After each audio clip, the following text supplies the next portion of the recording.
तर नमस्कार मित्रांनो, सकाळ सकाळचं वातावरण आहे. तर आज एक महत्त्वाचा व्हिडिओ आहे. तुम्हाला दिसत असेल उंबरीचं झाड आहे.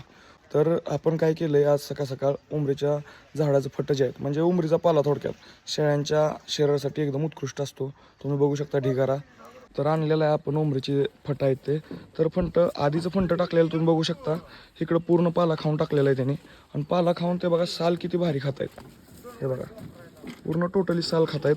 तर सालीचा काय फायदा राहतो, तर उंबरीच्या झाडांमध्ये जे प्रोटीन पण भरपूर प्रमाणात असतं.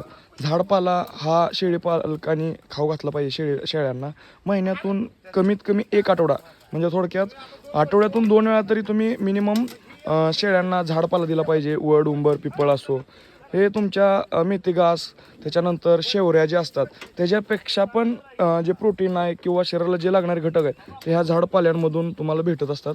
तर तुम्ही बघा, प्रत्येकाने उंबर किंवा पिपळ, वड देण्याचा प्रयत्न करा. हे बघा कसं पूर्ण टोटली साल साल जे आहे ते साल ओढून खातात. आणि असं जिकडं पाला आहे, आता ही मी आत्ताच टाकलेला पाला आहे, तर टाकण्याचा प्रयत्न करा सगळेजण. तर मित्रांनो, व्हिडिओ कसा वाटला कमेंटमध्ये नक्की सांगा. व्हिडिओ आवडला असेल तर लाईक करा, शेअर करा आणि अशा शेळीपालनाच्या माहितीसाठी आपल्या पेजला फॉलो करायला विसरू नका. धन्यवाद.